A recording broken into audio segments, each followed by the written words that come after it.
রাজধানীর পেট্রোল পাম্পগুলোতে আজকে জ্বালানি তেলের কি পরিস্থিতি তা জানাতে আমাদের সাথে যুক্ত হচ্ছেন সহকর্মী রাকিব হাসান। রাকিব, আপনি তো রাজধানীর পেট্রোল পাম্পগুলো ঘুরে দেখছেন, আপনি এই মুহূর্তে কোন জায়গায় আছেন এবং সেখানে কি পরিস্থিতি জানাবেন? এখানে বরাবরের মতোই মেঘনার যেই পেট্রোল পাম্পটি আছে সেটিতে জ্বালানি তেল সরবরাহ করা হচ্ছে এবং পাশেই যে পাম্পটি আছে সেটিতে জ্বালানি তেল সরবরাহ বন্ধ রয়েছে, কেননা তারা বলছে ডিপো থেকে তারা যে সরবরাহ পেয়েছে সেটি শেষ হয়ে গেছে। এখন নতুন করে আবার ট্যাঙ্ক লরিতে করে জ্বালানি তেল আসা না পর্যন্ত আসলে তারা সাপ্লাই করতে পারছেন না জ্বালানি তেলের গ্রাহকদের কাছে। তো এখানে আপনি দেখতে পাচ্ছেন যে আসলে যানবাহনের যে লম্বা লাইন সেটি আছে এবং রোদের মধ্যে গ্রাহকরা আসলে অনেক কষ্ট করছেন, ভোগান্তি করছেন এই তেল সংগ্রহ করার জন্য। তারপরও তারা পাচ্ছেন, এটাই তাদের জন্য স্বস্তিদায়ক।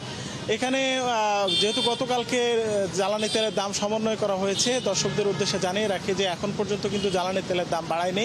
এখানে অকটেন বিক্রি হচ্ছে 120 টাকা লিটার এবং পেট্রোল বিক্রি হচ্ছে 116 টাকা, আর ডিজেল বিক্রি হচ্ছে 100 টাকা প্রতি লিটার এই দামে।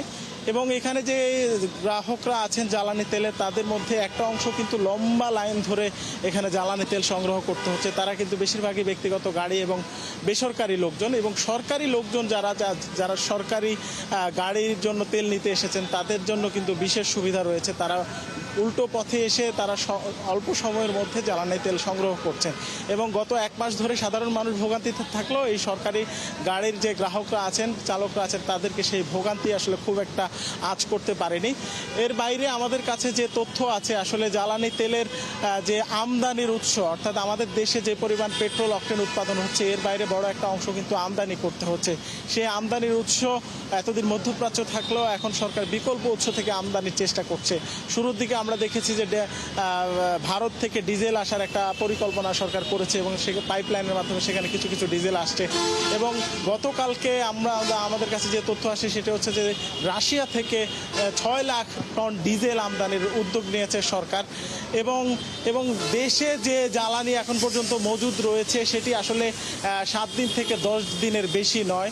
তো সরকার আসলে সাশ্রয় করার পাশাপাশি কিন্তু বিকল্প উৎস থেকে আমদানির চেষ্টা চালাচ্ছে এবং বিপুল পরিমাণ অবৈধ মজুদ করা জ্বালানি তেলও কিন্তু সরকার উদ্ধারের চেষ্টা চালাচ্ছে এবং সেই অভিযান সারা বাংলাদেশে অব্যাহত রয়েছে। এবং বিপরীত চিত্র হচ্ছে এই পেট্রোল পাম্পগুলোতে গ্রাহকদের ভোগান্তি। তিশা।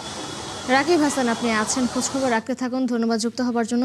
দর্শক, রাজধানীর শাহবাগের পেট্রোল পাম্পগুলোর খবর জানাচ্ছিলেন সহকর্মী রাকিব হাসান।